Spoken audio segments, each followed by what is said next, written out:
All right, Jesse on Fire, welcome back to the channel. So we're going to talk about Masvidal again in a much different fashion than we did yesterday because yesterday it was all solemn and, doom and gloom and just sad because bottom line, I was very caught up in the story between Masvidal and Colby. But you know what? They fought, now it's over. So where are they at, right? Like where are they at now? And as I sat and really did the thing that I do where I go, okay, so what makes sense here, there's just a correct answer for Masvidal, and I realized Masvidal, his future is extraordinarily bright, like extraordinarily bright, assuming that these guys don't completely mismanage this and completely fuck up what's the most obvious next step in the world, which I will lay out here right now. Well, in this video at least. I mean, Masvidal has his brightest moment ahead of him. Again, assuming these guys don't mess this up. And we'll talk about exactly what that is, but we'll talk about why also, okay? Now, if you like the content, subscribe and ring the bell. I post every single day, dude. I post every day. And there's a lot of new people to the channel because there was a huge event. That's how this goes. There's a big event. A lot of new people kind of somehow find the channel and welcome you guys. This is what I do every single day. But yeah, so bottom line, to understand why this is just so fundamentally correct, and I'm talking about what his next fight is, you have to understand what Masvidal is, what his status is in the organization and just as a fighter in general, okay? He has incredibly unique status, very unique status. Him and only one other person that I could think of, you could kind of argue to, have this level of position. And that's him. We'll say two others, okay? Masvidal, Conor, Nate. The end. And the reason why they're in this elite status or special status apart from every other person is that the fact that they've lost, not the fact they've lost. The fact that they're not in title contention is not relevant to how many pay-per-views they'll sell, okay? Because you have to understand when you're thinking through who should a guy fight, if you just kind of go, you know what fight I'd love to see, man?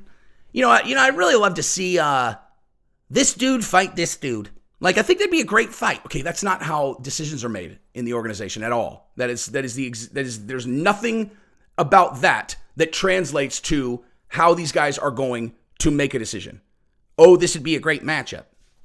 I mean, that is for lower guys, like for lower level guys. I'm talking like when you get to the top guys, who they fight is incredibly strategic. Like, there's no like, oops, I tripped over my dick and I landed on this guy fights this guy. Like that is what the matchmakers do. And in order to understand how they make the matchups, you need to understand how the UFC runs as a business and what their incentive structure is. And the bottom line is this. It comes down to how many people are going to watch, how many people are going to buy the pay-per-view. And that sounds common sense, but when applied to who should fight who, it's not that easy to do. Okay?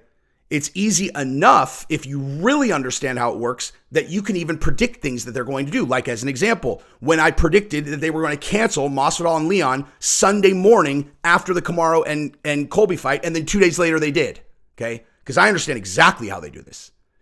The UFC decides who's going to fight who at the top level because their structure for making their annual nut, which, their total revenue, like how they're going to hit their targets, is built around having one blockbuster event per quarter. At least that's how I read it, okay? I don't know that for 100% sure, but I'm pretty sure that like they have a certain number of blockbuster fight needs where they have to have a few really, really big pay-per-views a year. Because most pay-per-views fall between like this number, and then they have breakout ones. And they're not by accident, okay? It's not that like they don't know what's going to sell and what's not. The UFC they know what cards are going to sell beforehand for the most part. Sometimes they exceed or sometimes they don't do as well, but they know around what they're going to sell. And so that's how they do it. Now, how do you know that you're going to build a blockbuster card? You build it around the stars. You build it around the people who are the draws, and then how good's the undercard, whatever. That's why when you see someone like Masvidal fight, or like when Masvidal fights Colby, you see a relatively inexpensive undercard. Okay, like I think they did a great job with this undercard. Like there was a lot of talent, a lot of really exciting fights. But if you look at what they got paid, like Bryce Mitchell, great fight against Barbosa, he was making 45. Okay, so the way the UFC does is they want to spend as little money as possible to maximize what they bring in. That's why if you look at when Conor fights, look at the undercards. There's no one getting paid on those undercards because they have to pay Conor a fortune. And in this case, they had to pay Colby and Masvidal a fortune. If you actually believe that Colby didn't get pay-per-view points, or if he didn't get pay-per-view points, that he didn't have a multi-million-dollar side letter, you're out of your mind. Okay, like seriously, if you believe that, because Colby went on, he's like, yeah, I told Hunter Campbell, man, like, I don't even care about the money, man. This is about justice. I'd fight him for free. I don't even care about the money. That's why I gave up my pay-per-view points. And you think that's like the end of the story? Hey, dude, you know what else? My dick is 24 inches long. It's 24 inches, dude. It just bangs against my leg when I walk around. Also, fill in the blank with some guy who's 900 pounds that I knocked out with my pinky. Okay, like you can't just believe people because they say shit. Of course he got paid millions of dollars. Colby got paid millions of dollars for sure for this fight. Absolutely no question. None whatsoever.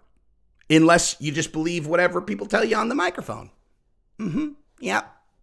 Yeah, I just gave up my pay-per-view because I didn't care. Sure, dude. Okay? Anyway. They both got paid a lot, which is why the undercard is not stacked with people who make a lot of money. Now, there are other ways to manage those guys. Like some guys, like Kamaru Usman, he gets stacked cards. I believe that that's because Ali has the type of relationship with the UFC where his guys get favorable deals and then favorable undercards.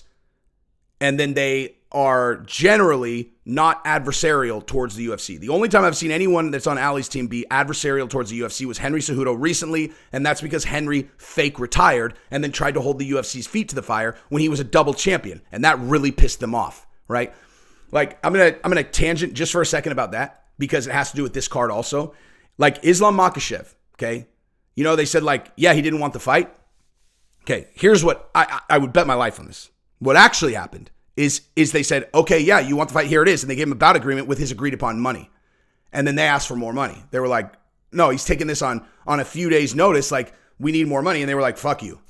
He wouldn't. So when they say he wouldn't take the fight, what they mean is he wouldn't take the fight for his agreed upon, contractual money. I don't know that for sure. I'm going to speculate though. And they were pissed about it, which is why they're like, okay, well, now you get to fight Dariush. Because in their mind, they're like, you just trained. You had a full camp. You were ready to fight last weekend. We threw you Bobby Green, who everyone knew you were going to walk through.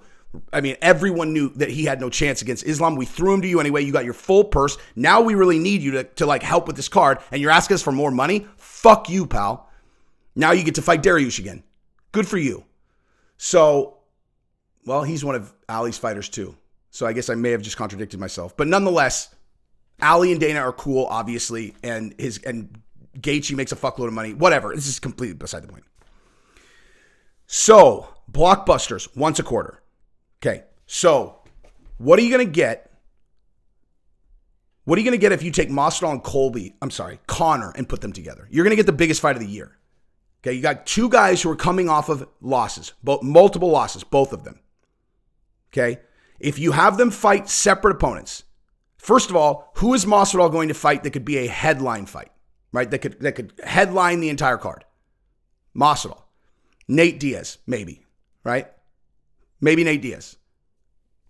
You're going to have a hard time having him headline anything else, right? Where he is the top billing. If you have him fight Conor, you not only have a headliner, you have the biggest fight of the year, right? But what you need to be thinking about is setting up the next blockbuster fight. That's what they do. Okay, that's how I knew that they were going to cancel Masvidal and Leon, was because obviously when they set these fights up, they're thinking about the next fight, right?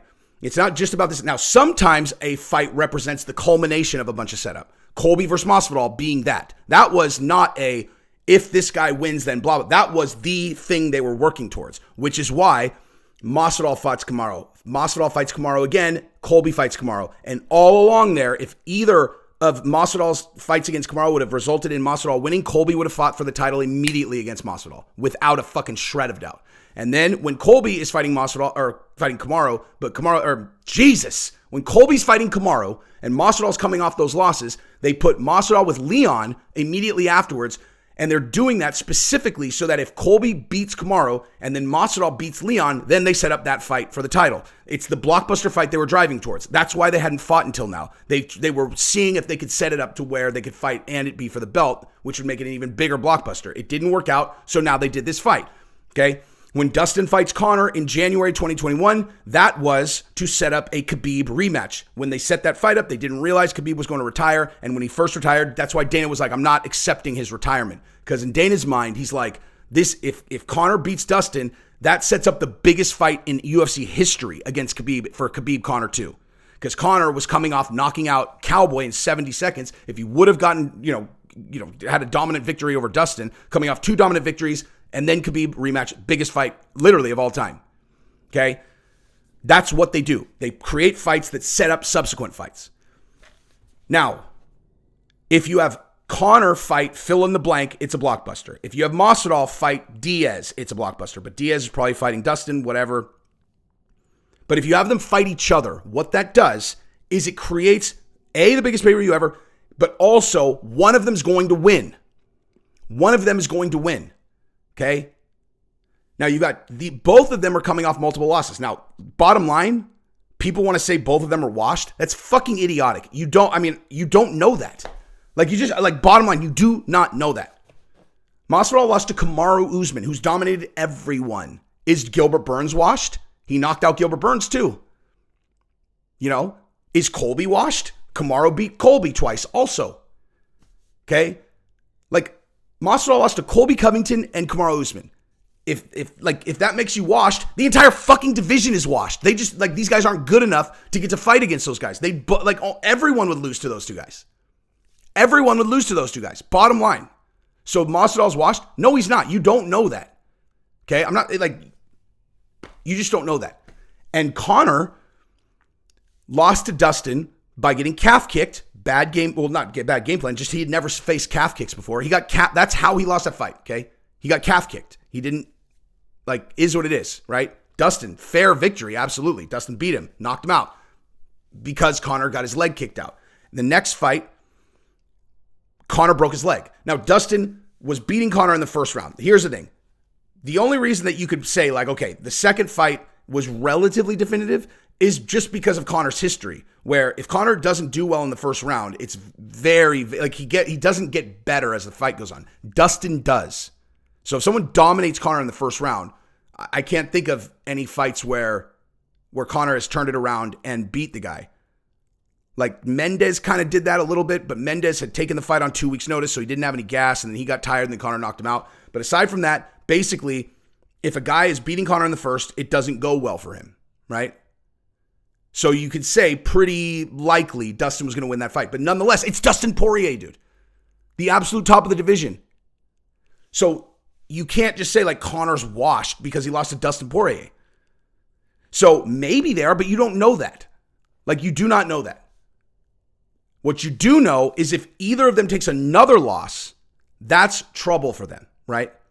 But if either of them gets a win, that sets up a lot of excitement and more blockbusters. So with this one, you put them together. It's the biggest fight of the year, potentially one of the biggest fights of all time. Biggest selling. It probably would be one of the top selling pay-per-views of all time. And you also ensure that one of them is going to get a victory, right? If Masvidal knocks out Conor, do you understand how big of a star he'll be? Do you any fucking idea how big of a star Masvidal will be if he knocks out Conor? He's already the second biggest star in the UFC. If he knocks out Conor, he will float out of the fucking stadium, dude. What? Street Jesus, I guess? I don't even know what I was talking about. But yeah, street Jesus. He just float out of the auditorium. And if Conor gets a win, Conor at 170 gets a win. And then guess what? Conor can say, every time I fought at 170 and had a full fight camp, I've won. And you get to reinvent Conor, right? Conor's 2-0 at 170, except for the one, when he took the fight, when he was a 145-pound fighter, he took a fight on 2 weeks' notice when he was supposed to fight at 155 and just took Nate on at 170, and he had a staph infection. He got tired and lost. But every real 170 fight, he's won. So either way, it's win. It's not win-win because one of your biggest stars is going to lose, but one of them is going to win. And at a certain point, you have to just look and go, okay, what's the likelihood that both of these guys go on a significant run and challenge for the title or whatever? Very, very low that both of them do that, right? It's likely that one of them could do that. And in this case, you ensure that one of them gets a launching pad towards that outcome. And you, as the organization, know that you're going to have 2 blockbuster fights. Okay? Potentially the biggest ever. And then the subsequent will be one of them coming off a win with momentum. It's a fucking no-brainer. It is an absolute stone no-brainer. Here's the other thing. Masvidal's lost 3 times in a row, right?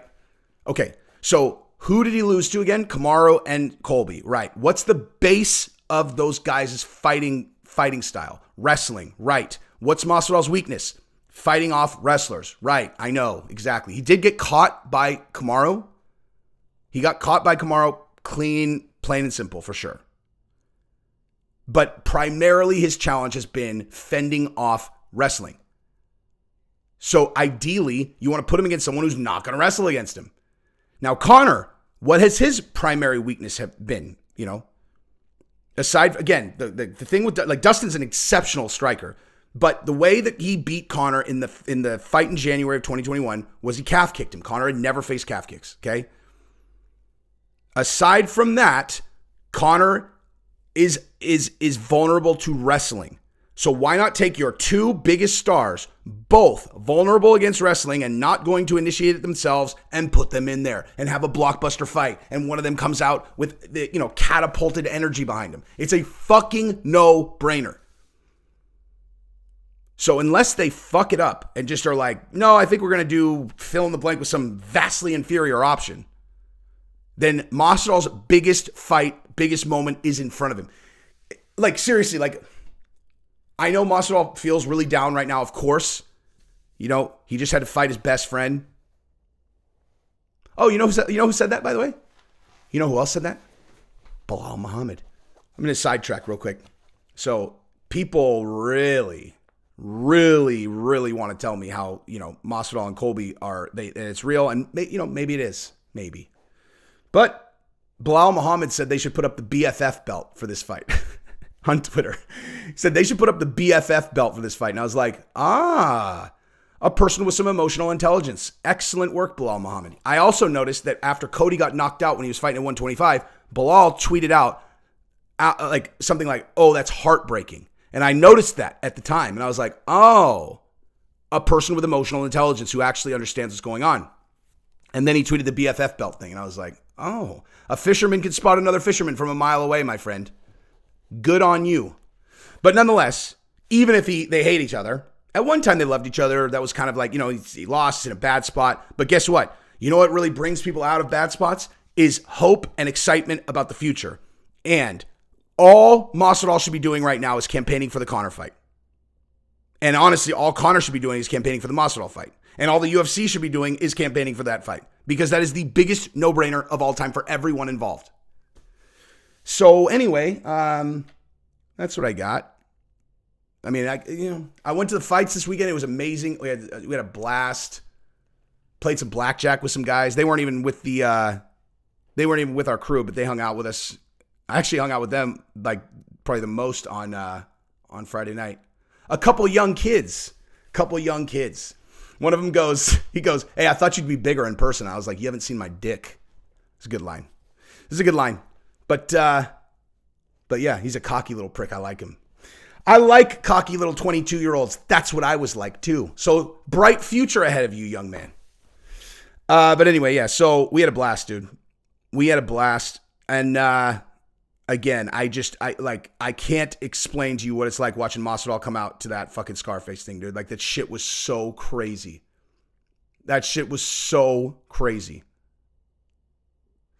Yeah. And I'll say this, again, Colby's entrance, he looked like, because there's 2 sides to this thing, dude.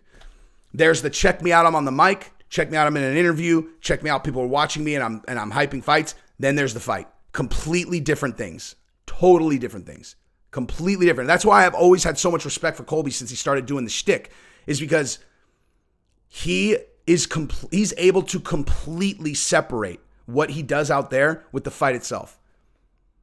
Like most people, I don't know about most people, but I know me personally, if I talked, if I talk about like what, about like something that I'm going to compete in, that shit's in my head. Like it's like I think about it. It doesn't mean like I'm not going to win or whatever necessarily, but it definitely makes me less likely to win than if I just and I let them talk. And I'm like, okay, because it's just like, obviously I'm good at talking shit, but I'm talking about specifically if I'm going to compete in something,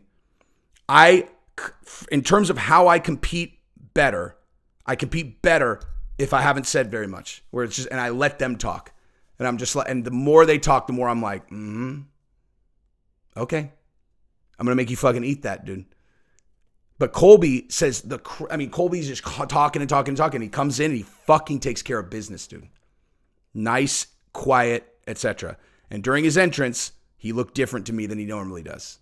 He looked very conflicted and unhappy to be there. But that's my poker read. And I bet you Bilal agrees with me.